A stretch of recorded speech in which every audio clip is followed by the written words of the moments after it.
Terus kejap je, teng sekali, pom sekali tersebut, kita meremang bulu roma. Yang ni tak ni, kong, bunyi riuh tu. Mulai daripada hari ni, kalau dengar guruh yang kedengaran, kita sebut ada anak-anak kita. Tu baru sikit, itu baru tu. Dia sebut terus. Di akhirat nanti, orang yang nak dihumban ke dalam neraka, bila saat yang sebegini, bunyi tu bising, sehingga kan bunyi bising apa tu? Api sedang menyambar. Api yang sedang menyambar. Api yang sedang menyambar. Kalau kita kata, Ustaz, nak bunyi macam mana dalam neraka? Salah satu bunyi guruh. Bunyi guruh tu, sebab tu bila dengar guruh je, kita baca doa terus. A'udzubika min ghadabika wa saqatika ya arhamar rahimin. Kita baca doa, ya Allah, lindungilah aku daripada kemarahan dan kemurkaan kamu, wahai Tuhan yang maha belas kasihan. Kita ajar diri kita ni. A'udzubillah minasyaitanir rajim pun tak apa dah. Kita sebut demikian. Nak sebutnya gambaran pada diri kitanya, jangan, kalau kita dengar guruh tu, begitulah di akhirat nanti, kedengaran 2-3 kali ganda daripada suasana yang kita dengar ini sendiri. سنخوض معاركنا معهم وسنمضي جموعا نردعهم ونعيد الحق المغتصب وبكل القوة ندفعهم وبكل القوة ندفعهم. بسم الله الرحمن الرحيم.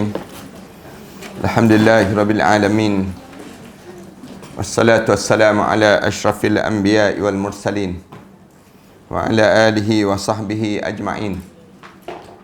Subhanaka la ilma lana illa ma 'allamtana innaka antal alimul hakim.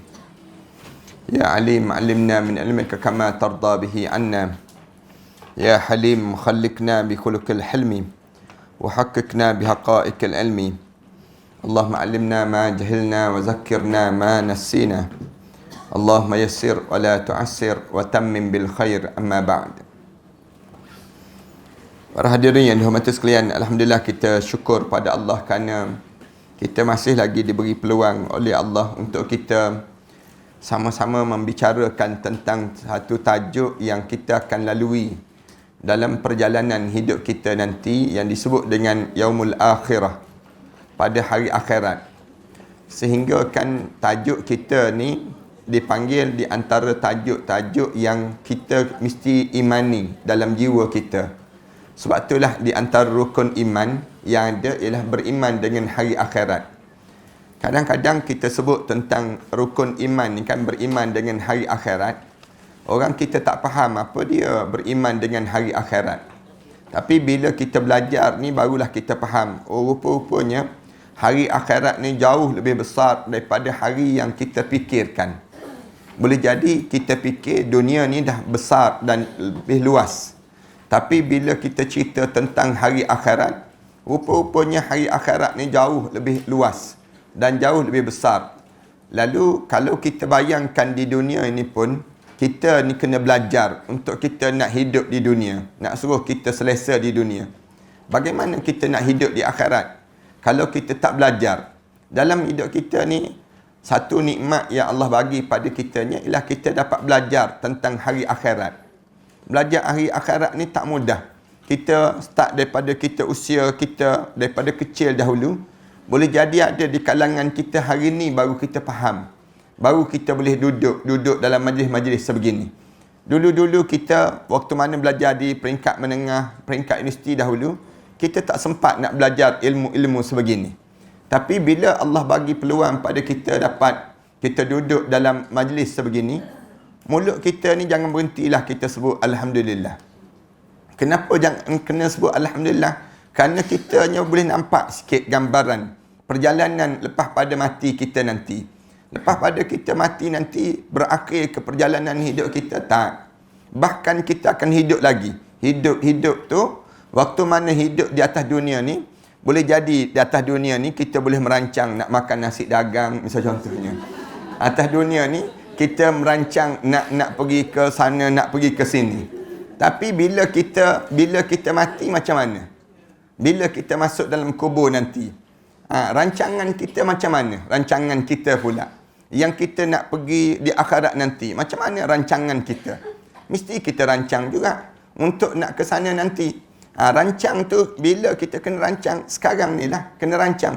Macam mana kita nak rancang kalau kita tak ada ilmu dalam hidup kita? Sebab tu daripada sinilah kita diajar supaya belajarlah. Syukurnya kerana kita diberi peluang oleh Allah untuk kita nak faham sikit. Sikit je ilmu Allah yang kita nak dapat ini. Tapi dalam sikit ni pun paling-paling tidak dia membuka ruang untuk kita mendapatkan ruang tempat kita dalam syurga Allah Subhanahu Wa Taala. Ni yang ni lah. Sebab tu kita tiap-tiap minggu kita belajar ini, datang belajar ini, kita cerita akhir-akhir ni kita cerita tentang mengenai yang disusun oleh tuan kitab kita ni, suasana orang yang dapat syafaat. Mereka yang boleh keluar daripada neraka Allah. Kenapa boleh keluar ni? Kerana adanya tanda sujud di atas dunia. Waktu mana kita hidup atas dunia ni, kita ni tak tertinggal daripada di antara orang yang sujud pada Allah. Bila katakanlah na'udzubillah min dzalik lah, terhumban juga ke dalam neraka Allah. Kerana dosa kita ni, dosa yang lain. Tapi kita ni semayang, orang semayang. Sebab tu kadang-kadang kita berjumpa, ada orang yang solat. Tapi membawang boleh tahan juga, dia panggil macam. Dia ada orang yang hidup dia solat, tapi dalam masa yang sama buat maksiat ada juga. Kan ramai demikian.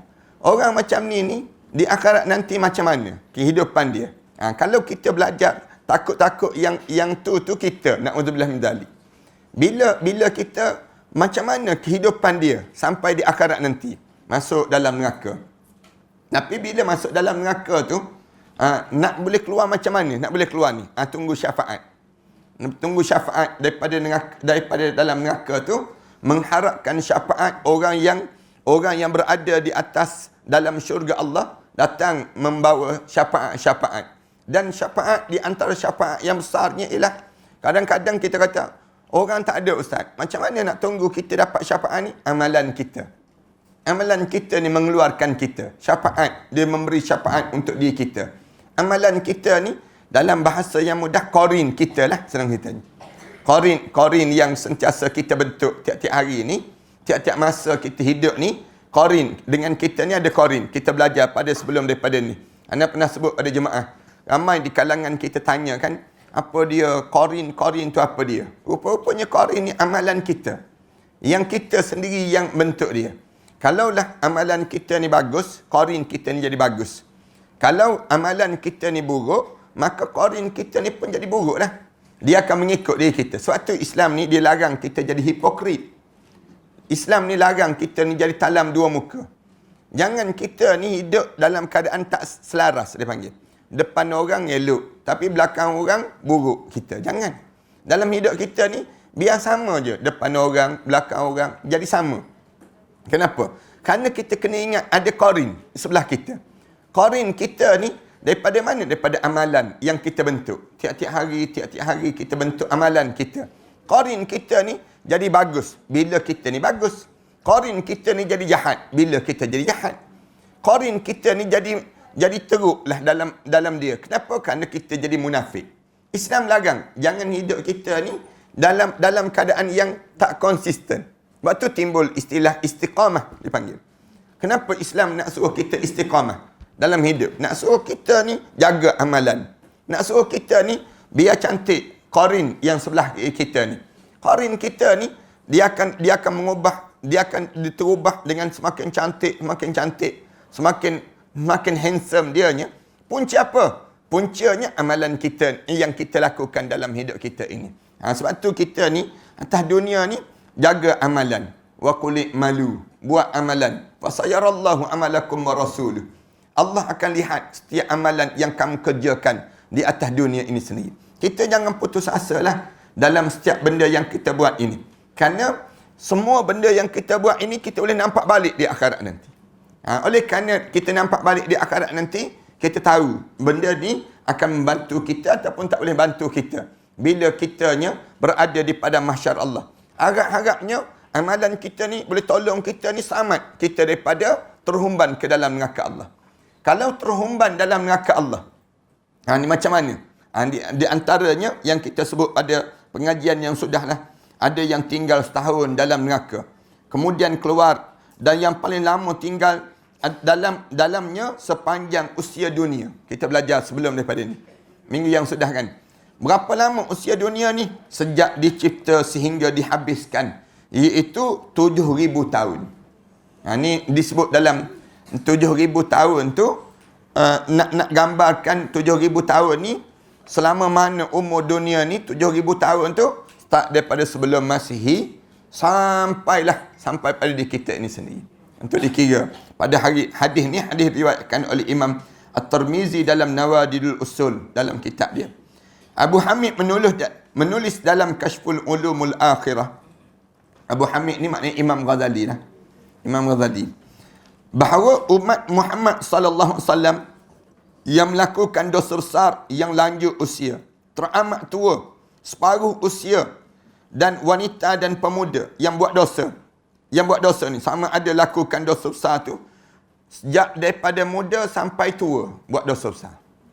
Ataupun teramat tua dalam hidup dia. Tua bangka lah dalam hidup dia. Ataupun separuh usia dia buat dosa besar. Wanita dan juga pemuda akan dibawa di hari akhirat nanti. Ketika mana malaikat yang menjaga neraka melihat mereka, penjaga malaikat yang menjaga neraka ni tengok saja mereka ni, dia bertanya terus, siapa kamu semua? Wahai orang yang malang. Malaikat ni tanya terus. Bila nak dibawa tu untuk dihumban ke dalam neraka tu, malaikat menjaga neraka ni tanya, siapa kamu ni? Yang malang sebegini kena masuk neraka ni. Aku tidak melihat tangan kamu semua dibelenggu. Tidak dikenakan pada kamu semua belenggu dan rantai. Serta wajah kamu semua tidak menjadi hitam. Dan penjaga neraka ni tanya, aku pelik kamu ni. Masuk neraka. Kena masuk neraka tapi tangan tak kena belenggu. Tangan tak belenggu. Kemudian kamu pula dan tak ada kena rantai. Wajah kamu pula tidak menjadi hitam. Pelik kamu ni masuk neraka ni. Orang lain ni kena belenggu. Belenggu tu kenapa? Kerana terlekat dengan dunia. Ulama-ulama sebut demikian. Hidup kita ni atas dunia ni, kalau boleh lepaskan dipanggil tampalan kita dengan dunia. Kita ni kan melekat dengan dunia. Banyak sangat kita melekat. Dunia ni kan dihiasi. Dengan atas dunia ni perhiasan banyak sangat. Banyak sangat. Ramai orang yang melekat dengan perhiasan. Perhiasan dunia. Dia tak boleh nak tercabut. Bila tak boleh tercabut tu, dirantai. Tu badan dia di akhirat. Hidup kita ni tiap-tiap hari ni cuba lepas lekatan ini. Sikit-sikit kita buang. Antara cara kita buangnya kita sedekah. Sebab ada orang yang melekat dengan duit. Jadi mata duitan kan. Orang ni dia jadi nampak duit tu jadi tamak. Dia jadi tamak dalam hidup. Ada orang yang melekat dengan rupa dalam hidup ni. Dia terlampau obses dengan kecantikan. Kan ada juga yang melekat demikian. Ada orang yang atas dunia ni melekat dengan anak isteri. Melekat dia, tak boleh pergi masjid. Kenapa tak boleh pergi masjid? Anak saya tak ada orang nak jaga, Ustaz. Dia sebut demikian. Melekat dengan dunia. Hidup atas dunia ni, kita tiap-tiap hari kena buang lekatan ini. Melekat. Kena melekat dengan perhiasan. Ada orang melekat dengan kerja. Hidup dia ni, kerja je. Tahu-tahu mati. Terkejut dia. Dalam hidup dia demikian. Hidup atas dunia ni, dia melekat. Ada orang yang melekat dengan apa dia? Dengan kecantikan. Dia ni mengumpul barang-barang antik kan. Barang-barang antik dia kumpul. Untuk apa dia kumpul tu? Kalau kita tanya untuk apa kamu kumpul? Saja je Ustaz, saja dia sebut. Saja untuk jadi koleksi. Kadang-kadang kita pergi rumah dia tu kan, kita masuk dalam rumah dia tu menyengek je kita. Nak masuk kerana barang tu banyak sangat. Dia bukannya guna pun penuh barang. Anak sebutnya ni melekat dia panggil. Hidup kita ni tiap-tiap hari ni kena buang lekat. Yang melekat ni. Dia macam lekat gam dekat tangan kita kan. Dunia ni melekat dalam hidup. Satu Allah sebut, zuyyina linnas hubbus syahawati minan nisa. Kita boleh buang lekatan itu, melekat. Aku hiaskan dunia ini dengan cinta pada perempuan. Yang jenis perempuan tu kan, yang jenis minat pada perempuan tu, maknanya malam-malam pergi kelab malam. Habis duit. Cari perempuan-perempuan. nak melayan dalam hidup dia. Ni melekat dia panggil. Ni dipanggil, kita pula orang mukmin ni kena buang lekatan ini. Kalau tak buang lekatan ini, terbelenggulah di akhirat nanti. Sebab tu kita ni jangan jadi tamak nak tanah orang, nak ambil barang orang. Jangan. Dalam hidup, di akhirat, orang ni Allah belenggukan dia. Belenggu, diikat dengan dunia. Hitam wajah, kenapa hitam wajah?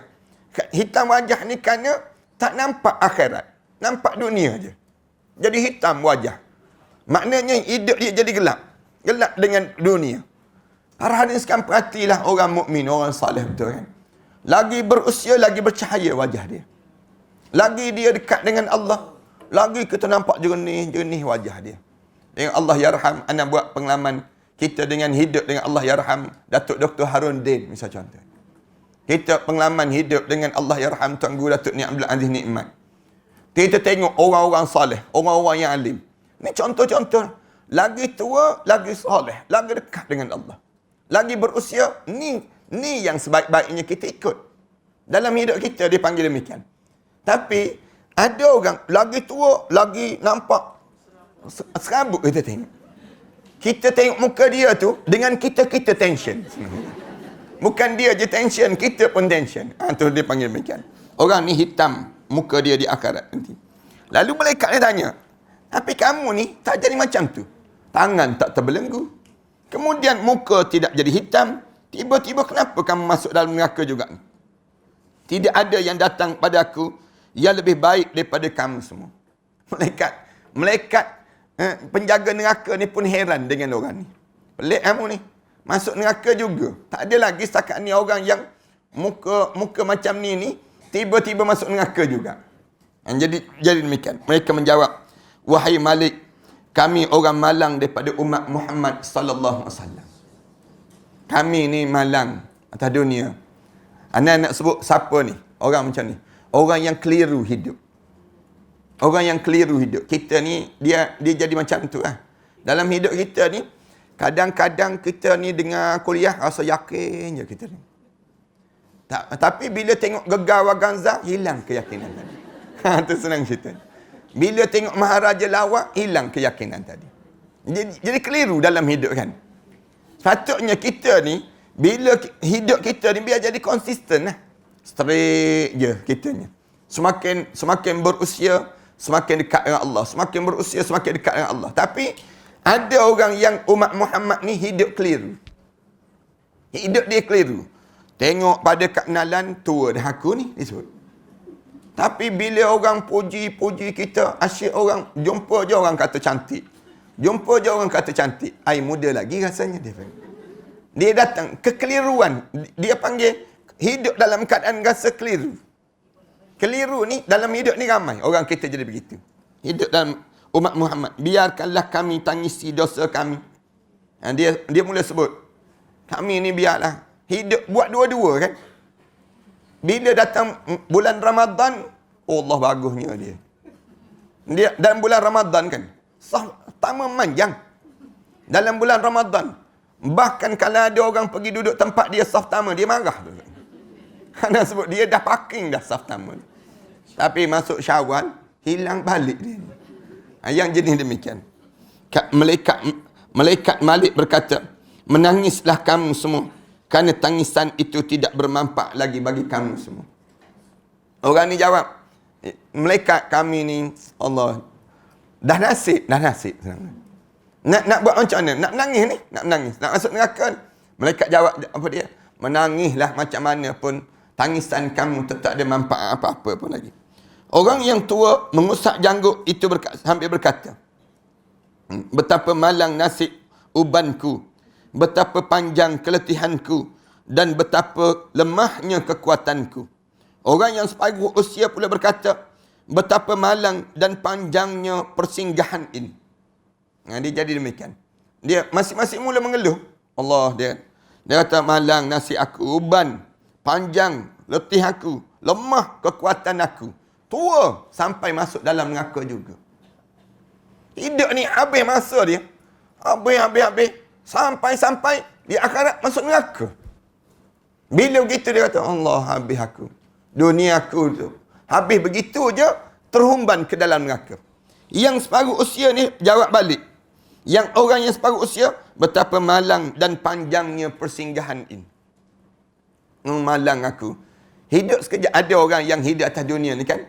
Dia mati awal. Umur 30 dah meninggal dunia. Umur 40 dah meninggal dunia. Tapi masuk neraka juga. Patutnya, dah meninggal awal, dosa ni tak banyak. Tapi tiba-tiba masuk neraka juga. Lalu dia sadar, Allah malangnya singgah sekejap di dunia dahulu. Singgah sekejap je di dunia. Ada orang yang umur 21 tahun meninggal dunia. Ada yang umur 18 tahun. Kan kita dengar kan, ramai kan anak-anak muda yang mati di jalan yang lurus, dia panggil macam. Yang mati di jalan yang lurus. Jalan tu lurus, ya dia merempit malam kan. Dia panggil demikian. Kemudian dalam keadaan begitu, mati dia. Dia kata apa dia? Malang aku, singgah sekejap di dunia. Singgah sekejap di dunia. Orang muda berkata, wahai penyesalan, wahai masa muda yang mengubah kebaikanku. Yang mengeluh dah, masing-masing mengeluh. Sampai di dalam, nak masuk dihumban ke dalam neraka tu, mula menyesal. Allah aku, lalu masa muda, kemudian dengan penuh dengan penyesalan, mengubah segala kebaikanku. Dah terpengaruh ni. Orang sebut, apa dia? Muda di sekali je. Enjoy lah. Orang kan, banyak kan, masa muda ni, masa kita betul-betul kita menikmati masanya. Kata mereka sebut, terpengaruh. Yang muda terpengaruh dengan kata-kata begitu. Yang tua terpengaruh pula. Simpanan untuk bekalan hari tua, dia panggil demikian. Terpengaruh dengan kata-kata begitu. Simpan untuk hari tua. Kita pun menyimpan untuk hari tua. Anda biasa sebut, simpan untuk apa hari tua? Dalam hidup ni, Allah suruh simpan ke untuk hari tua? Tak. Allah suruh simpan untuk bekalan ke syurga. Tapi oleh kerana banyak kan, atas dunia ni moto-moto hidup. Tema-tema kehidupan. Ramai anak muda, dia ditonjolkan dengan enjoy. Keseronokan, kegembiraan. Dia tunjuk demikian. Yang tua ditonjolkan dengan simpanan harta. Sebanyak mungkin dalam hidupnya. Lalu anak muda ni sebut, sayang aku menyesal masa muda yang mengubah segala kebaikanku. Padahal orang muda ni, kalau dia buat amalan jauh lebih banyak daripada orang tua yang buat amalan. Allah kagum dengan orang tua yang buat amalan. Allah lebih kagum dengan orang muda yang buat amalan. Allah kagum dengan orang tua datang ke masjid. Allah lebih kagum dengan orang muda yang datang ke masjid. Dia panggil demikian. Kerana saat muda ni, nafsu ni membuat-buat. Kita boleh perasan. Kita perasan kan masa kita muda dulu kan. Makan 3 pinggan tak berhenti lagi. Masa muda kan. Masa muda tu, nafsu kita ni bukan main lagi dia panggil. Tapi sekarang, orang hidang tu, kita tengok je. Makanan kan. Kita tanya, sedap ke tak sedap? Kan makan menyesal pula, kita sebut demikian. Kan, dulu masa muda, tolak kayu, batu, PVC dia panggil demikian. Yang tu je, yang lain tu, rembak semua. Nak sebutnya, masa muda, nafsu. Tiba-tiba tengah-tengah nafsu kuat. Allah arahkan pada kita, kamu kawal nafsu kamu. Orang muda dia boleh puasa sunat. Kagum Allah. Kagum para malaikat Allah. Boleh puasa sunat. Di saat mana nafsu kamu nak makan. Dia panggil demikian. Orang muda dia boleh datang sembahyang berjemaah. Allah, malaikat-malaikat kagum tengok dia. Padahal kalau dia main game, jauh lebih seronok lagi pada diri dia. Melayan game, misal contoh. Tak, dia datang sembahyang berjemaah. Orang muda yang baca Quran. Kagum para malaikat Allah. Baca Quran. Orang lain sibuk duduk baca WhatsApp, Facebook. Dia sedang baca Quran. Maknanya, kekaguman para malaikat Allah Subhanahu Wa Taala. Tapi sayang, bila sampai di akhirat, tiba-tiba kebaikan diubah menjadi keburukan. Bila dia tak jaga di dunia ini sendiri. Lepas tu ana sebut hangatlah para hadirin sekalian pada anak-anak muda kita ni. Muda ni masa bila? Di antara umur 9 tahun sampai usia 40 tahun je. Berakhir dah waktu muda. Start daripada usia 40 tahun, kita dah meniti usia tua. Tua dah dalam hidup kita. Tak payah perasan dah dalam hidup kita lagi. Tak payah melayan lah diri kita ni. Aku ni kalau orang panggil makcik marah kan. Makcik. Dia nak marah. Balik tu pening 2 hari 2 malam dia. Nak sebutnya orang panggil dia makcik. Tua je rasa. Tengok dalam di kepala ada tak uban? Ada tak uban? Tengok rambut dia. Nak sebutnya kita jangan peliklah keadaan demikian. Para wanita menggenggam rambut dan jambulnya sambil berkata, alangkah buruknya dan telah koyak tutupnya rasa malunya. Bila nak dihumban ke dalam neraka tu, dalam neraka tersebut, perempuan-perempuan yang suka mendedahkan aurat dia. Yang mendedahkan, pegang rambut ni, tutup kepala ni. Yang pegang jambul tu, tarik jambul dia. Yang pegang jambul kan, yang suka pakai kain tudung dia. Yang dikeluarkan dulu. Dulu lah, sekarang tak ada dah. Sekarang ni jarang sangat dah orang nak pakai macam tu. Orang kita, dulu-dulu, dia letak je. Keluar je. Memanjang kat depan. Nak sebutnya. Nak tunjuk juga rambut dia tu. Zaman-zaman ronggeng ke dia panggil. Dia panggil. Ini suasana yang demikian. Lepas tu orang kata, tak tutup aurat tu. Orang sebut, dia pun ikat kat belakang kan. Ikat kat belakang. Pakai macam skaf begitu, ikat kat belakang. Orang kata tak tutup lagi, nampak tengkuk. Dia pun ikat kat depan pula. Zaman-zaman dulu kan. Ikat kat depan, letak bunga kat depan. Macam-macam gaya. Orang kata tak tutup aurat lagi tu. Orang sebut, belum tutup aurat lagi. Habis tu, dia pun pakai panjang sikit, tutup kat sini. Pendek je. Pergi ke sekolah tu tengok kawan-kawan, perempuan pakai kain tudung tutup ni je. Orang kata belum lagi tutup tu. Sebut. Barulah turun sikit kan. Turun labuhkan sikit. Lepas tu orang kata fashion lah sikit. Dia pun sangkut kat atas. Nak sebutnya. Mula dia belik-belik turun. Tu gaya nak suruh. Nak gambarkan tentang suasana kita ni. Tapi mana-mana sekalipun Islam tak larang dia panggil. Dalam hidup kitanya, nak suruh yang penting tutup aurat. Jalabi bihinna. Kamu rendahkan kain tudung kamu tu di bawah parah-parah dada kamu. Itu cara dalam Islam. Kemudian mereka menangis selama 1000 tahun. Nak masuk neraka tu, nangis selama 1000 tahun. Disebut. Lalu datang seruan daripada Allah Subhanahu Wa Taala. Nangis tak. Dalam suasana ni, wahai Malik, masukkan mereka ke dalam neraka melalui pintu pertama. Tu gambaran yang diceritakan oleh Imam Ghazali ni, dicerita dalam Kashful Ulum. Wahai Malik, masukkan mereka ni ke dalam neraka melalui pintu pertama. Ketika api neraka akan menyentuh mereka, mereka bersama-sama mengucap la ilaha illallah. Tak masuk lagi tu. Nangis je 1000 tahun. Dalam suasana itu. Maka pergilah api daripada mereka selama 500 tahun. 500 tahun. Dia nangis tu nak masuk neraka tu. Seksa dah. Tu terseksa dah tu. Suasana yang ialah macam kita dekat dengan bahang api. Kena bahang api tu, sengsara dah.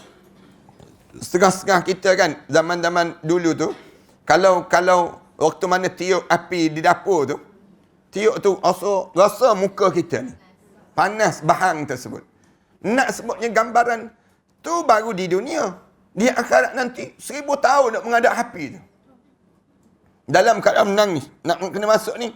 Tiba-tiba bila nak dihumban tersebut, nak sentuh api neraka tu, mereka mengucap la ilaha illallah. Orang ni ada iman. Yang di kalangan kelompok ni ada iman. Maka pergilah api neraka daripada mereka selama 500 tahun. Kemudian mereka kembali menangis dan suara mereka bertambah kuat. Lalu datang seruan daripada Allah. Ni sekelompok ni. Sekelompok yang tangan tak terbelenggu, muka dia putih. Muka dia tidak hitam. Maksudnya dia ni tak nampak macam ahli neraka tu. Orang yang macam mana ni, ada sekelompok yang begitu. Diceritakan di akhirat nanti. Lalu datang seruan yang kedua. Ini datang seruan daripada sisi Allah. Wahai api, bakarlah mereka. Bila Allah kata, wahai api, bakarlah mereka. Bila nak masuk tu, mulut mereka sebut la ilaha illallah. Tak jadi api tu nak bakar. 500 tahun sama. Tapi nangis lagi kuat. Bila menangis lagi kuat, maka disebut pada wahai api bakarlah mereka. Wahai Malik, masukkanlah mereka ke pintu pertama. Pintu neraka pertama. Ketika itu terdengar bunyi bising seperti bunyi guruh yang menderu. Bunyi bising tu bunyi macam bising guruh yang menderu ketika api merebak untuk membakar hati. Bila dah begitu tu nak masuk dalam nak bakar hati mereka, malaikat Malik memperingatkan dan berkata, jangan bakar hati yang di dalamnya ada Al-Quran, kerana itu adalah bekas iman yang ada dalam tubuh badannya. Nanti waktu mana bunyi gugu 500 tahun. Api ni tak sempat nak bakar lagi. Bila Allah kata, malaikat masukkan dia dalam neraka. Masuk dalam neraka tu bunyi macam guruh yang bising tu, bunyi guruh yang menderu. Kita ni kan kadang-kadang kalau dengar kilat yang kuat tu kan, rasa meremang kan kita. Meremang bulu roma kita. Terus kejap je teng sekali, pom sekali tersebut kita meremang bulu roma. Yang ni tak ni kong bunyi riuh tu. Mulai daripada hari ni kalau dengar guruh tu, guruh yang kedengaran kita sebut ada anak-anak kita.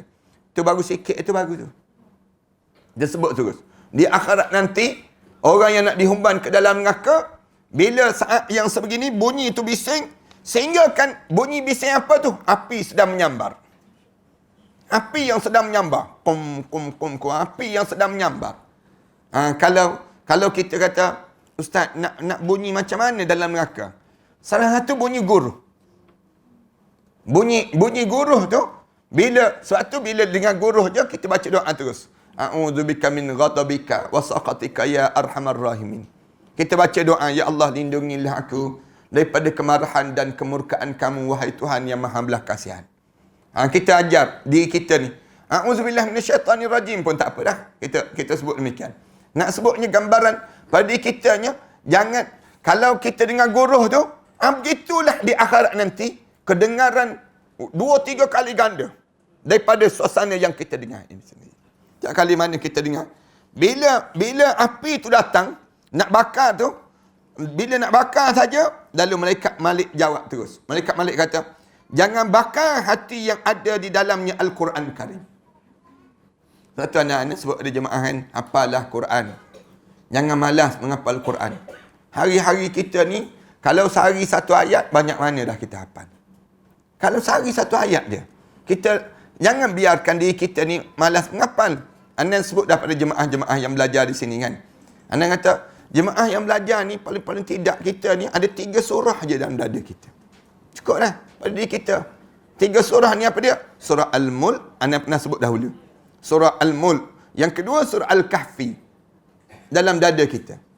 Yang ketiga, surah Al-Baqarah. Al-Baqarah tu. Surah yang paling pendek dalam Quran. Surah Al-Baqarah.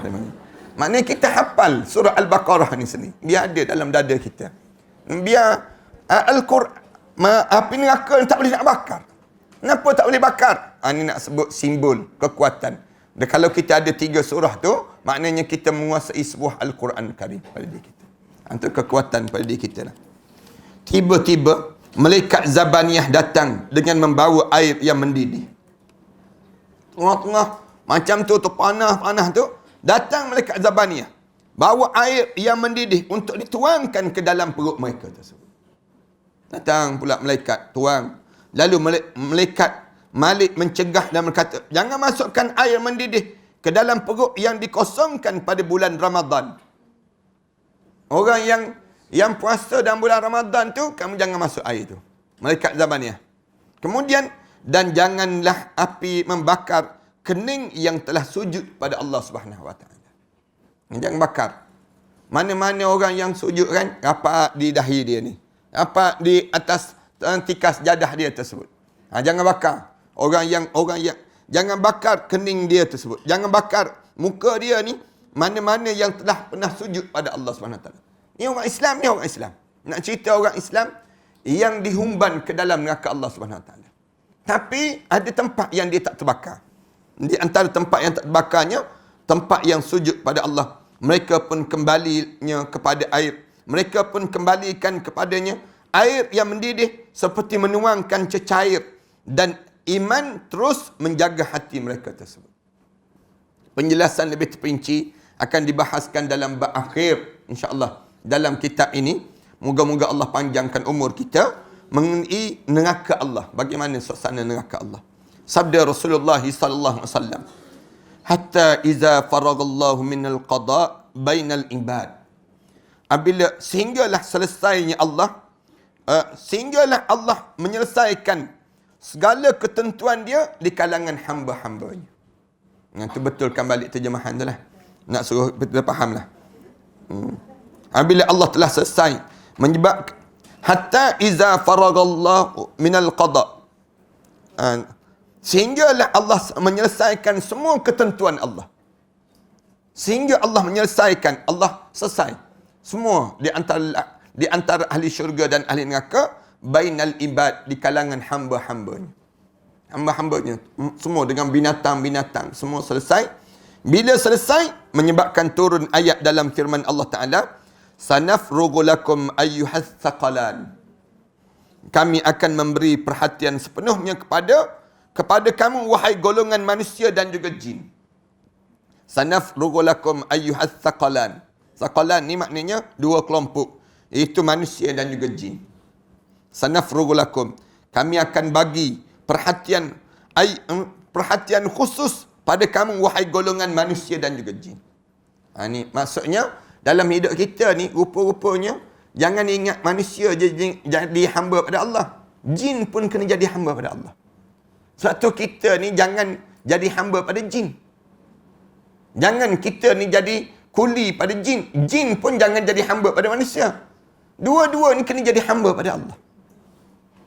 Salahnya hidup kita ni, orang kita, dia tak pergi jadi hamba pada jin, tapi dia jadi hamba sesama hamba. Ini silap di kalangan kita. Kita jadi kuli kepada sama-sama hamba. Untuk apa kita jadi demikian? Rugi kita. Mana orang dia menghambakan diri kepada manusia. Rugi dalam hidup. Jadilah hamba kepada Allah. Jin hamba pada Allah, manusia hamba pada Allah. Dua-dua jadi hamba pada Allah SWT. Ini tak ada di kalangan umat manusia ni pergi minta pertolongan dengan jin. Minta tolong dengan jin. Sebab tu Islam larang. Jangan minta tolong dengan jin. Minta tolong dengan siapa? Minta tolong dengan Allah. Sama juga jin. Jin yang tolong-tolong ni minta tolong dengan manusia, dia panggil. Dia jadi demikian. Ada juga yang jadi demikian. Lalu Allah sebut dua-dua jin dan juga manusia ni, kamu diajar supaya apa dia? Belajar menjadi hamba kepada Allah SWT. Cuma kita kena tahulah batasan di antara kita ni kan. Jin nampak kita. Kita tak nampak jin. Sebab tu Islam dia suruh jaga adab kita. Jangan simbah air panas dalam bilik air. Jangan kita dalam lubang, dalam sink kita tu kan. Kadang-kadang kita 2-3 hari kita balik kampung, balik-balik kita pun ambil air panas, kita pun simbah terus. Dalam tu ada makhluk jin. Kadang suatu Islam suruh kita ni bila kita tidur, kita kebas dulu tempat tidur. Jangan kita ni balik tengok katil kita, lompat terus, lompat. Macam nak berenang, geram sangat dah dengan katil kita. Kita pun lompat terus. Kadang-kadang kawan tu tengah tidur. Kita lompat pula kena dia ni. Kena tu, mula kita gerak sikit, dia pun tindih kita pula. Berasa disebut. Badan. Maknanya, suatu Islam suruh, bila kita masuk rumah, bagi salam. Masuk bilik kita pun bagi salam. Nak suruh apa dia? Makhluk jin, jangan kacau kita, kita pun jangan kacau dia. Itu cara demikian. Dalam hidup itu. Suatu Islam larang, jangan kita buang air dalam tempat yang berlubang. Kerana tempat ni tempat jin. Kadang-kadang kan kita sengaja pergi tengok yang tempat berlubang tu, kita pun kencing dalam tempat tu. Kencing sambil berdiri pula tu. Kawan tu tengah tidur tengah-tengah. Nanya dia. Kena kencing. Tu membengkak kemaluan tu dia panggil. Nak sebutnya, dia pun geram juga dengan kita. Akhirnya Islam ajar supaya toleransi hidup ini. Kita ni, kita berlapang. Kena tahu hak-hak makhluk jin apa dia. Hak-hak manusia apa dia. Itu cara demikian. Kerana kita ni dua-dua ialah sama-sama hamba kepada Allah. Majlis kita ni pun ada makhluk jin. Kita tak nampak je. Kalau nampak, terloncat kita tak pernah kaya. Tak duduk dalam majlis. Nak sebutnya sama juga. Dia jangan ganggu kita. Kita jangan ganggu dia. Jangan ganggu dia dalam majlis-majlis begini. Nak sebutnya apa dia? Sama-sama belajar. Sama-sama menuntut ilmu. Dia ada perkampungan dia. Dia ada cara hidup dia. Allah jadikan demikian. Kemudian di kalangan kita pun ada cara hidup kita. Sama-sama menghormati di antara satu sama lain. Kerana kita sama-sama makhluk Allah Subhanahu wa ta'ala. Lepas tu bila bangkit di akhirat, Allah cabar, ya ma'syaral jinni wal ins. Wahai puak-puak jin dan juga manusia. Allah cabar. In istata'tum an tanfudhu min aqtaris samawati wal ard. Fanfudhu. La tanfudhuna illa bisultan. Siapa yang rasa nak lari hari ni, dia lari sekarang. Disebut demikian. Allah sebut, cabar. Jin, kamu rasa kamu hebat sangat, lari lah. Kamu lari. Atas dunia dahulu, kalau ada majlis ilmu, kamu lari. Atas dunia dahulu, kalau ada orang ajak semayang, kamu lari. Jin. Sekarang, cuba kamu lari sekarang. Itu cara demikian. Dia ada. Jin nampak kita, kita tak nampak jin. Di akhirat nanti, kita nampak jin, jin tak nampak kita pula. Itu Allah terbalikkan kita. Itu cara di akhirat nanti. Allah jadikan demikian. Kalau kita nampak jin, tak boleh berjalan kita. Tak boleh berjalan. Tak boleh berjalan. Banyak sangat makhluk jin. Makhluk jin disebut banyak mana? Sebanyak titisan air di langit, didarab dengan pepasiran di bumi, didarab dengan daun-daun kayu yang ada di atas muka bumi. Saya tanya, berapa orang tak pernah kira gitu. Nak sebutnya banyak ni. Makhluk jin ini, Allah jadikan makhluk jin ini nak nampak. Sebab tu Allah nampaknya pada manusia. Dia nampak manusia. Tapi jin, kamu jangan kacau manusia. Manakala manusia, jangan kacau jin. Sama-sama apa dia? Sama-sama hamba pada Allah. Itu kena faham pada diri kita. Sebab tu kita kan kadang-kadang duduk dalam rumah tu meremam bulu rumah. Rasa takut pada jin. Jangan rasa takut ada jin. Habis takut ada siapa? Takut pada Allah. Sebab jin tu pun makhluk Allah juga. Sebab tu Islam ajar, bila kita meremang bulu rumah, takut ni, kita kena buat apa dia? Sebut Allahu Akbar. Allahu Akbar. Sebut demikian. Sebanyak mungkin. Sebaik mungkin lagi azan. Azan. Allahu Akbar, Allahu Akbar. Azan tu azan biasa. Jangan pinjam mikrofon masjid pula. Nak sebutnya kitanya. Azan, Allahu Akbar. Dia lari, dia keluar. Dia tak ganggu pada diri kita demikian. Tu kena ingat ni. Sebab tu Allah Subhanahu Wa Taala sebut, sanafrughu lakum ayyuhats thaqalan. Ana sebut ni dengan tujuan nak suruh kita jangan jadi hamba pada jin. Jin jangan jadi hamba pada manusia. Ni jadi hamba pada tok bomoh. Buat apa? Tak ada kerja dah tu. Nak pergi buat khianat pada orang, membusung perut orang. Kamu pergi bawa barang-barang yang dilarang oleh Allah, masukkan dalam tubuh manusia. Semua tu khianat dia panggil. Jangan buat demikian. Ni di kalangan makhluk jin. Sebab tu kita kena faham. Ada orang kata, Ustaz, payah nak faham lah makhluk jin. Saya tak nak belajar pun. Tak apa. Tapi jangan kamu jadi hamba pada jin. Tapi dengan syarat apa dia? Kamu jadi hamba pada Allah. Nak faham manusia ni pun tak faham lagi kita ni. Perangai manusia ni kan. Nak faham perangai jin lagi tak faham kita. Makhluk jin. Jadi sama je. Suatu yang ada yang hilang. Mengandung, hilang kandungan. Kemudian ada budak yang hilang. Dia lari. Ada orang yang hilang. Tak berjumpa-jumpa. Cari kat mana? Ditarik dalam alam makhluk jin. Itu jadi sampai peringkat demikian. Sebab tu kita berlindung pada Allah Subhanahu Wa Taala. Tiba-tiba kemudian penjelasan ayat ni maksudnya adalah penyampaian ancaman dan janji Allah Subhanahu Wa Taala kepada para hamba-Nya seperti kata-kata orang, aku akan selesaikan untuk kamu. Meskipun dia tidak disibukkan dengan suatu perkara, sedangkan Allah tidak sibuk. Allah ni tidak jadi demikian. Maksudnya Allah kata aku akan selesaikan semua urusan kamu, wahai jin dan juga manusia. Bukanlah maksudnya Allah sendiri yang menyelesaikan, tak. Maksudnya Allah buka ruang untuk penyelesaian berlaku untuk diri kamu. Menurut pendapat lain, maksudnya adalah menyeberangkan dan membalas kamu semua. Sebagaimana dikatakan pada orang yang mengancam, jika kamu selesaikan iaitu menyampaikan maksud kamu. Perkataan faraga bermaksud dan memutuskan. Jarir bin Numair al-Ju'fi bersyair, sekarang aku telah bermaksud pada Numair. Inilah maksudnya di mana aku akan menjadi seksaan baginya. Maksudnya telah diselesaikan. Dia nak sebut selesai tu, sanafrugu lakum tu. Ayat kalimah sanafrugu lakum. Maksudnya telah diselesaikan. Allah telah menyelesaikan keputusan antara hamba, iaitu menyempurnakan hisabnya dan memisahkan antara mereka, kerana suatu urusan tidak akan menyibukkan Allah Subhanahu wa taala dengan urusan yang lain. Tu orang-orang yang mendalam dia belajar, dia akan tanya, maksud sanafrugu lakum tu maksudnya apa dia? Lalu dihuraikan oleh tuan kita ni. Biar nampak kita tak faham pun. Tapi dalam keadaan macam ni, kalau ada orang belajar, dia akan cari pendetailan. Apa maksud sanafrugu lakum? Yang Allah Subhanahu wa taala sebut. Mengharapkan keampunan Allah Subhanahu wa taala pada hari kiamat. Al-Hasan mengatakan bahawa Allah Subhanahu wa taala berfirman pada hari kiamat. Allah Taala sebut, seberangilah titian siratal mustaqim dengan kemaafanku. Disebut. Allah sebut pada hamba-hamba ni, bila nak menyeberangi titian sirat tu, seberanglah kamu dengan tak ada lagi dosa-dosa kamu. Mudah-mudahan kita lah insya-Allah. Masuklah ke syurga dengan rahmatku dan ambillah bahagian kamu semua dengan amal kamu semua tadi. Rasulullah sallallahu alaihi wasallam bersabda, menyerulah seorang penyeru daripada bawah arasy. Di akhirat nanti dengar suara orang memanggil. Di bawah arasy Allah. Dengar suara penyeru ni. Siapa dia?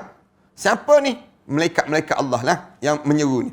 Wahai umat Muhammad, apa yang ada padaku sebelum kamu, semua telah aku berikan pada kamu semua, dan saki-baki yang tinggal, maka bahagikanlah di antara kamu semua, dan masuklah kamu ke syurga dengan rahmatku. Allah Subhanahu wa taala sebut demikian. Wahai umat Muhammad, kamunya aku telah bahagikan semua. Segala balasan-balasan tu, janji-janji aku. Kerja-kerja kita di dunia ni, semua kita dapat di akhirat nanti. Di dunia ni, kalau ada juga bonus. Sebab tu kita ni jangan putus asa dalam beribadah. Jangan malas kita nak solat. Orang tanya, kenapa malas solat? Rezeki macam tu juga, Ustaz. Jadi tak solat dah dalam hidup. Ada di kalangan kita ni putus asa dengan agama. Jangan. Bila hidup kita ni dengan agama, sentiasa kita ni buat. Waqulik malu. Kamu buat je. Kerja kamu buat. Jangan mengharapkan pujian orang. Jangan takut dengan caci maki, kejian orang. Dalam hidup kita ni buat. Kenapa? Tunggu di akhirat Allah nak balas. Segala benda di dunia ni kita buat dulu. Jangan takut dengan cacian, kejian netizen. Sekarang ni dipanggil demikian. Netizen kan. Di kalangan kita ni takut sangat kalau netizen. Takut sangat dengan kalau orang caci maki. Jangan. Hidup kita ni biar kita betul. Aku mesti berada pada jalan yang agama. Allah suruh buat macam mana, aku kena buat. Dalam hidup aku. Bila kita hidup dalam keadaan macam tu, yang kita yakin di akhirat nanti aku boleh. Aku dapat balik ganjaran. Bila? Ni Allah Subhanahu wa taala sebut. Allah balas. Bila, wahai umat Muhammad, apa yang ada padaku sebelum kamu semua telah aku berikan pada kamu semua. Dan saki-baki yang tinggal. Maknanya, semua dapat balasan, ganjaran. Kita berjalankan senyum pada orang. Kan Nana sebut banyak kali kan. Kadang-kadang kita berjalan, senyum pada orang. Orang pun paling balik. Masam je pada kita kan. Kita jangan putus asa. Jangan kita kata, malah lah senyum pada dia ni. Jangan. Kita jawab terus. Aku bukan senyum pada engkau, aku senyum pada aku. Kita sebut demikian. Pada diri kita ni, hidup kita ni, kita sedang buat amalan kan. Pahala tu bukan kita nak. Yang kalau dia dapat, dia dapat. Tapi kalau dia balas, itu tak apa. Kalau dia tak balas pun, kita dah dapat pahala dah kan. Rugi apa dalam hidup kita? Kita tak rugi langsung dalam hidup kita. Yang pentingnya, kita buat amalan pada diri kita. Kadang-kadang kan Nana biasa sebut contoh-contoh yang lain kan. Kita bagi barang pada rumah jiran sebelah kan. Bagi pada rumah jiran sebelah. Masak-masak bagi. Dia bagi tu, dia tak balas langsung. Kadang-kadang dengan Corningware kita pun habis. Dia tupperware kita, jenis ware kita ni habis pada dia. Nak sebutnya dia ambil semua. Tak balas-balas. Jangan putus asa. Jangan putus asa. Semua ni kita jumpa balik di akhirat. Ini dalam hidup kita. Suatu Islam ni, dia hidup dalam keadaan yang kita buat je kerja. Buat je. Cuma perangai syaitan, dia akan buat apa dia? Perangai syaitan, dia akan datang perasaan putus asa dalam diri kita. Perasaan kecewa. Aku je yang bagi. Dia tak balas langsung. Tobat lahum lepas pada ni aku tak nak bagi dah. Dah mula kita.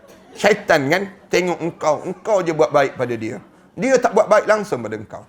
Engkau je yang tolong dia. Dia tak pernah tolong pun engkau. Jangan peduli, jangan peduli. Yang kita buat tu kita buat. Yang kita buat tu kita buat. Manakala yang dia tak buat tu, itu dia. Itu dia. Yang pentingnya kita dapat dalam hidup kita ni. Yang ni yang menyebabkan orang Islam ni sentiasa bersemangat. Semangat dia sampai bila? Sampai dekat nak mati. Dekat nak mati itu pun, dia boleh lagi. Harta ni bagi kat sini. Yang ni bagi kat sini. Pastikan betul-betul tak ada lagi bila Umi meninggal dunia.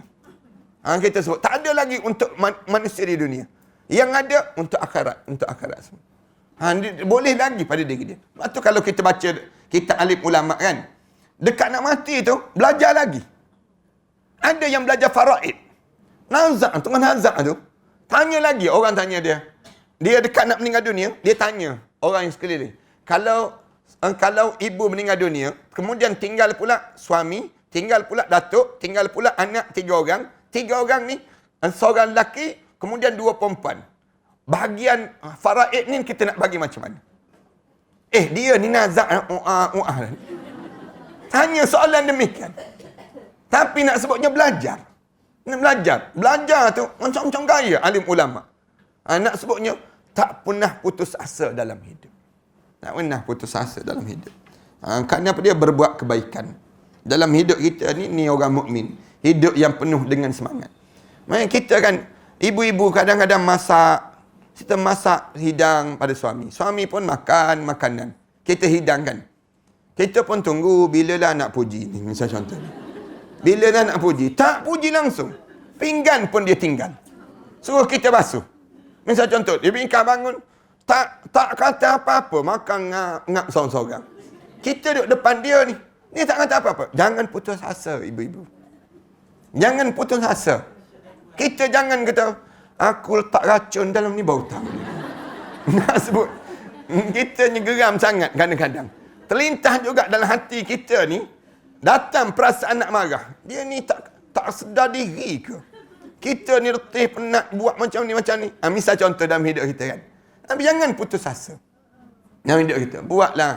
Kerana kita bukan mengharapkan pujian dia. Kita mengharapkan keredaan Allah. Allah, malaikat tu kagum tengok kita. Allah hebatnya hamba aku ni. Dia dalam keadaan yang sebegitu. Kereta ni bahaya semua ni, kena cepat tukar ni. Kerana dia blocking van jenazah dia. WPY 193. Van jenazah tak boleh nak keluar. Walaupun sekalipun saya nak sebutnya, dalam hidup kita ni, biarlah kita buat amalan kita ni dalam diri kita ni supaya kita ni sentiasa dalam keadaan yang bila sampai di akhirat, Allah bagi. Allah kata, tak ada satu lagi pun amalan yang kamu buat yang aku tak balas. Sekarang aku balas semua dah. Maka bahagikanlah di antara kamu semua. Lepas itu, masuklah kamu ke syurga dengan rahmatku, katanya Allah. Itu cara Allah Subhanahu Wa Taala. Seorang Arab Badui mendengar Ibn Abbas membaca firmanullah. Ada seorang Arab Badui. Dia dengar ayat Ibn Abbas baca. Wa'tasimu bihablillahi jami'an wa la tafarraqu. Wazkuru ni'matallahi alaikum iz kuntum a'da'a. Fa'allafa baina qulubikum. Fa'asbahtum bini'matihi ikhwana. Wa kuntum ala syafa hufratin minan nar. Fa'anqadhakum minha. Kadzalika yubayyinullahu lakum ayatihi la'allakum tahtadun. Ni ayat glamour ni, ayat ni di antara ayat yang kebanyakan para alim ulama dia hafal ayat ni. Ayat nak suruh kita ni bersatu padu di kalangan orang Islam. Allah cerita wa'tasimu bihablillah. Berpegang teguhlah kamu semua dengan tali Allah. Tali Allah ni apa dia? Al-Quran dan hadis. Ni. Dalam hidup kita ni, janganlah kita ni wala tafarraqu. Allah sebut, jangan kamu pecah belah di kalangan kamu. Orang Islam ni tak sewajarnya berpecah. Jadi banyak puak. Puak ni, puak tu dan puak ni. Tak boleh. Orang Islam ni kena berpegang dengan Al-Quran dan hadis. Allah Subhanahu Wa Taala sebut demikian. Apa saja yang kita buat, kita kena tanya. Al-Quran kata macam mana? Hadis Rasulullah hurai bagaimana? Nak menegangkan pada Al-Quran Karim. Jangan orang Melayu kita ni ada perangai yang terakhir ni dia tanya, hadis Rasulullah, hadis tu hadis sahih ke tidak? Ini perangai baru ni dia panggil. Yang ni kita kena ajar. Jangan tanya hadis, tanya Quran dulu. Quran dahulu. Kalau ada orang kata, saya ni pakar hadis, saya ni reti hadis. Membohong lah tu dia panggil. Membohong. Kenapa dia? Kerana kamu faham tak Al-Quran? Dia hadis ni menerang Al-Quran dia panggil. Kalau kita tanya, kamu pakar hadis? Ya, pakar hadis. Hafal tak hadis? Tak hafal pun, pakar je disebut. Hafal macam mana kita sebut? Pakar macam mana dalam hidup kamu? Ramai orang kita ni terkeliru benda ni. Ni ada satu golongan ada di kalangan yang mendakwa sikit-sikit. Dia cerita hadis. Hadis dia hadis. Padahal Al-Quran dahulu. Al-Quran yang pertama. Al-Quran tu, kalau kamu, dia kata, saya hafal hadis. Kita tanya balik. Quran hafal tak? Tak juga. Lepas tu nak kata pakar macam mana? Kerana Al-Quran, hadis ni menghurai Al-Quran. Dia kena jadi macam tu. Kedudukan dia panggil. Alim ulama dah susun dah benda ni nya. Cuma datang golongan anak-anak kita yang belajar setengah-setengah di kalangan, dia keliru sikit, dia nampak benda-benda sikit hadis. Sikit-sikit hadis. Jadi di kalangan kita ni jadi pecah masyarakat kita.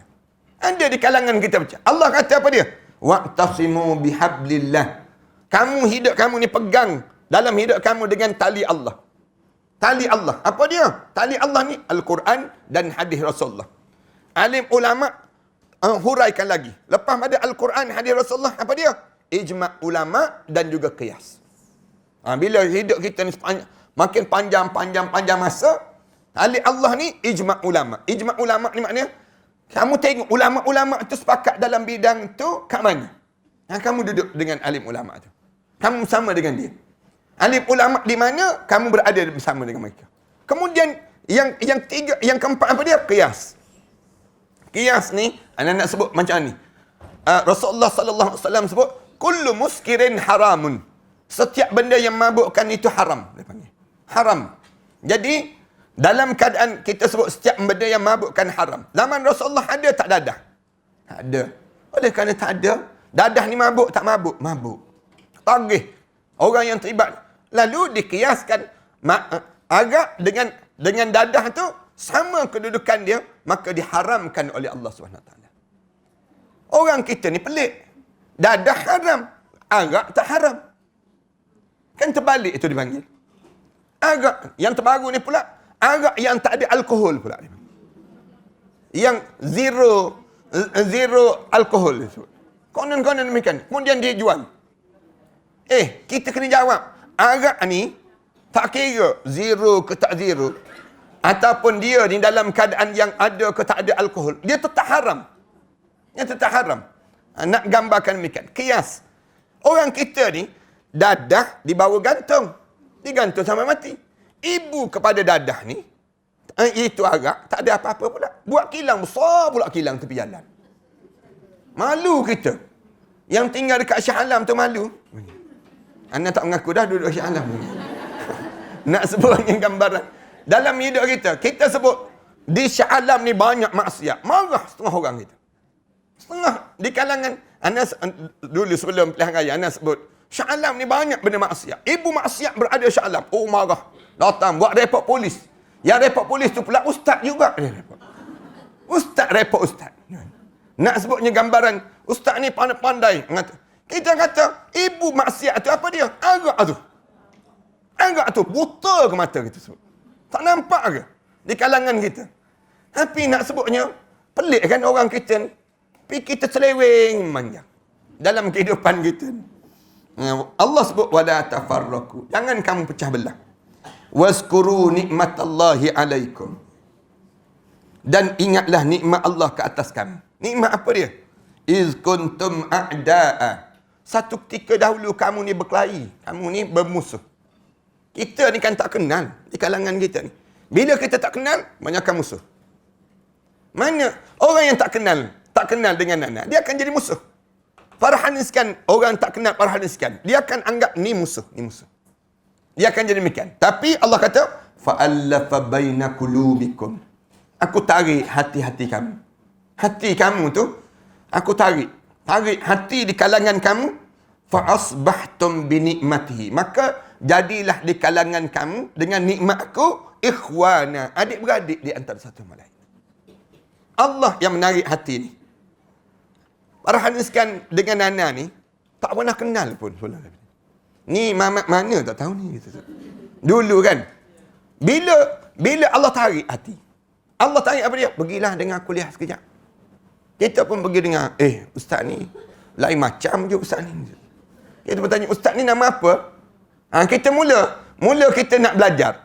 Siapa yang Allah nak kenal ni? Siapa yang membawa kita kenal ni? Allah. Allah kata aku. Kemudian Allah kata fa'asbahtum binikmatihi ikhwana. Aku tarik hati kamu. Tarik. Kita ni tak pernah kenal di antara satu sama lain. Tapi Allah tarik hati. Orang kata pada sahabat-sahabat kita kan, kita kata, awak tak kenal dia. Saya kenal dia. Saya kenal perangai dia macam mana. Saya pernah bermusafir dengan dia.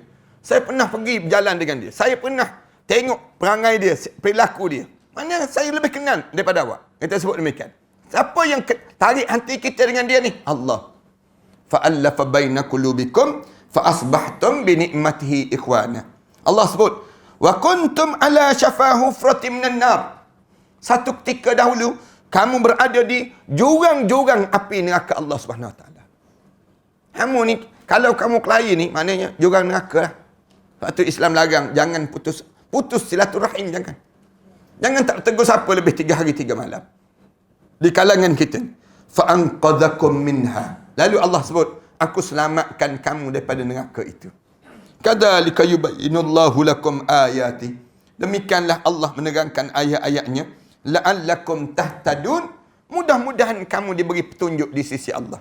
Bila sebut saja begitu, orang Arab Badui itu tanya, orang itu berkata, demi Allah Subhanahu Wa Ta'ala, apa yang menyelamatkan mereka daripada sana, sedangkan Allah Ta'ala mahu memasukkan mereka ke dalamnya. Lalu orang Arab Badui tanya, yang boleh menyelamatkan dia tu daripada neraka tu apa dia? Tanya pada Ibn Abbas. Ibn Abbas jawab, fahamilah sekadar yang kamu boleh faham setakat mana. Maksudnya apa dia? Kamu baca ayat tu, jelas. Allah cerita tentang hidup kita ni, katanya Ibn Abbas, nak suruh kita ni jangan pecah belah sama kita. Jangan berkelahi. Sekadar itu yang Allah nak faham pada diri kita, kita pun faham gitulah. Hidup ni jangan berkelahi. Kita tak suka macam mana pun dengan orang tu, jangan sampai peringkat kita ni bercerai-berai orang Islam. Jangan. Bila kita bercerai-berai orang Islam, yang untung siapa? Orang kafir. Orang kafir tu suka sangat orang Islam ni pecah belah. Kerana bila orang Islam pecah belah, dia boleh merintah di atas perpecahan orang Islam. Itu dia akan jadi demikian. Cuba perhati dalam hidup kita. Dalam perniagaan kan, dalam perniagaan. Kalau kita ni pecah aja perniagaan kita, orang kafir pun datang. Apa yang untung? Orang kafir yang untung. Ni kita sendiri tak ada kekuatan pun. Tengok negara kita sekarang. Kita buat contoh yang mudah kan. Ekonomi kita. Ekonomi dikuasai oleh siapa? Negara China. China tu datang.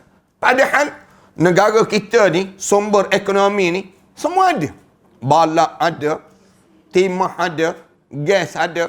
Kemudian semua ada. Tapi oleh kerana kita berkelahi. Orang Islam berkelahi. Gas di Kelantan tu kan. Elok-elok dah di tanah Kelantan. Dia boleh daratkan di Songkla. Boleh pergi ke Songkla. Padahal gas tu kalau didaratkan di Bacok, jauh lebih dekat dengan Bacok kan.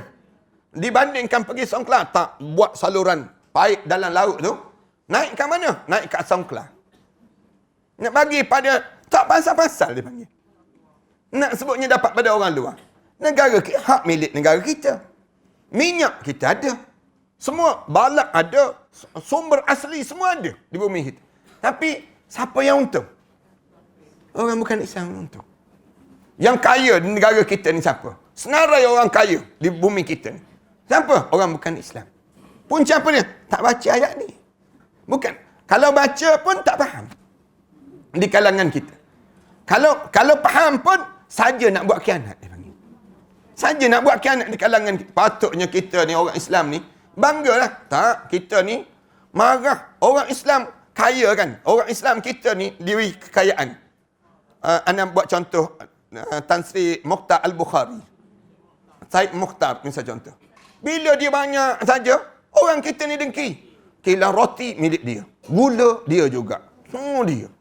Macam orang lain tak reti nak meniaga ke kita sebut. Ada orang kita dengki sampai begitu sekali. Akhirnya benda apa yang dapat? Orang bukan Islam dapat. Orang bukan Islam tu boleh datang di negara kita ni, dia boleh ambil kau kekayaan, dia di antara orang-orang kaya dalam dunia. Cuba tengok bangunan-bangunan yang dibuat kan. Bangunan-bangunan yang dibuat, kemudian perniagaan, gedung-gedung perniagaan yang ada. Milik siapa? Milik orang bukan Islam. Orang Islam habis, hancur. Cuba tengok bengkel-bengkel kenderaan. Bengkel-bengkel kenderaan milik siapa? Milik orang bukan Islam. Yang berlumba atas jalan raya tu siapa? Anak-anak orang Islam je. Ni kita, dia panggil. Maknanya apa dia? Gambaran kita tak pegang dengan agama Allah SWT. Tak naknya orang kita. Ni cakap banyak kan, dia panggil resis ustaz ni. Dia sebut. Dia mula jadi resis dia sebut. Bukan soal resis, soal orang Islam ni. Orang Islam ni hilang kuasa. Kuasa atas sekarang ni, kat mana? Kita cerita dunia antarabangsa. Tak ada kuasa juga kita. Padahal kaya kan, Saudi kaya. Qatar kaya. Kemudian Emirates Arab Bersatu kaya. Tapi siapa yang dibawa? Bawa orang bukan Islam datang. Bawa, boleh berjoget dekat Jeddah tu. Yang terbaru kan. Boleh berjoget dekat Jeddah. Nak gambarkan tentang tololnya manusia ni. Bahasa yang kita sebut. Gambar boleh orang kita buat benda demikian rupa. Palestin tu kecil je. Israel tu, dia boleh belah. Dia boleh belah negara Palestin tu. Dia duduk tengah-tengah. Dia boleh buat tembok yang tinggi. Dia boleh buat satu Gaza, satu lagi tebing barat. Dia tengah-tengah. Dan dia boleh runtuhkan seluruh negara, rumah-rumah orang Islam. Dan digantikan dengan penempatan dia. Dia panggil daripada Yahudi-Yahudi luar untuk datang di tempat mereka. Kita bayang, teruknya. Sekitar dia tu Jordan, kemudian Syria, kemudian Palestin. Palestin tu di tengah-tengah. Saudi, Mesir, kemudian semua keliling ni. Tak boleh nak tolong umat Islam di Palestin. Pelik kan? Nak sebutnya gambaran tak berpegang teguhnya dengan tali Allah. Padahal mereka ni, Israel tu ada 4 juta je. 4 juta je. Di kalangan rakyat dia. Tapi, ni, Mesir 70 juta orang Islam. Saudi, berapa? 60 juta. Semua puluh-puluh juta ni. Keliling-kelalang ni. Jordan dan sebagainya. Mereka tak payah pergi serang. Tak payah pergi serang. Nak serang pun tak perlu. Pergi kencing je. Mati lemah terus 4 juta tu. Nak sebut macam gambaran. Tapi orang Islam kita tak pegang tu. Tak ada benda. Nak sebutnya. Tu negara luar. Tengok Rohingya tak boleh tolong apa. Tengok kita kan. Kita ni nak habis derma. Jom pergi buat korban dekat Kamboja. Jom kita demikian. Tapi kita sendiri tak boleh nak tolong diri kita. Punca apa? Punca kita tak pegang dengan Al-Quran. Alim ulama tu kita pelekeh begitu je di kalangan kita. Allahu Akbar. Lalu disebut fahamilah sekadar ni. As-Sinabi berkata, ni kita sambung minggu depan insya-Allah. Wa sallallahu ala Muhammad wa ala alihi wa sahbihi wa sallam. Alhamdulillahirabbil alamin. Jangan lupa tuan-tuan untuk dapatkan 2 buah kitab ini. Satu kitab bagaimana untuk kematian, persiapan menjelang kematian. Satu lagi kitab bagaimana untuk menjadikan kematian kita husnul khatimah. Dalam masa yang sama juga kita sekarang ni para hadirin sekalian, kita telah buka temuduga kemasukan pelajar-pelajar baru, di mana kita buka peluang untuk mana-mana anak-anak kita yang ingin meneruskan pengajian di Ma'had Tahfiz An-Nabawi yang sedang kita bangunkan ini, tuan-tuan boleh hantar anak-anak tuan-tuan ke tempat yang sebegini, insya-Allah. Mudah-mudahan kita akan dapat manfaat. Yang lebih besar lagi, saya suka mengumumkan tentang mengenai kita sedang mengagihkan sumbangan-sumbangan pada mangsa-mangsa yang sedang berada dalam keadaan suasana yang sekarang ni PKPB ataupun orang yang susah. Hari ni kita agihkan lagi bungkusan makanan. Sebungkus kita perlu RM8 saja. Tuan-tuan bank in-kan saja dalam Maybank ataupun Bank Islam ataupun CIMB Bank. Tuan-tuan masukkan RM8 saja satu bungkus. Satu bungkus tu untuk satu seorang. Dan Alhamdulillah hari ni saya diberitahu bila kita bagi ni, tambah di Shah Alam ini, tak ada air pula. Berebut masing-masing. Ada yang menangis-nangis. Datang ambil makanan, cium makanan. Rasa seronoknya bila ada orang yang masih lagi menghargai. Dan Alhamdulillah setakat ni kita di Matan Center ni, kita agih-agihkan dan kita guna NGO dan badan-badan pertubuhan untuk saling mengagihkan sumbangan-sumbangan ini, di mana kita bentuk dalam bentuk bagi makanan yang dah siap masak melalui dapur tokku, ataupun kita packkan barang-barang sumbangan untuk di kalangan orang-orang yang susah, dan kita bagi sumbangan dalam bentuk yang raw material lagi dalam keadaan beras, kemudian sardin, kemudian makanan-makanan yang mereka boleh masak. Ada yang boleh masak, kita bagi dalam bentuk masakan. Yang mereka boleh masak, gandum, minyak dan sebagainya. Dalam satu pack tu RM60. Kita jadikan demikian. Tuan-tuan boleh maklumkan terus pada talian 013-906-1204. InsyaAllah. Bila tuan-tuan menyumbang saja, tuan-tuan maklum ke talian ini, mudah-mudahan Allah Subhanahu Wa Taala memberkati amalan-amalan salih yang kita kerjakan ini. Aku qouli hadza astaghfirullah li wa lakum. Wassalamualaikum warahmatullahi taala wabarakatuh. Bismillahirrahmanirrahim. Alhamdulillahirabbil alamin. Wassalatu wassalamu ala rasul amin wa ala alihi wa sahbihi ajma'in. Rabbana iftah bainana wa baina qaumina bil haqq wa anta khairul fatihin. Rabbana atina fid dunya hasanah wa fil akhirati hasanah wa qina adzaban nar. Alhamdulillahirabbil alamin. لا إله إلا الله محمد رسول الله عليه صلاة الله وآله والأحبة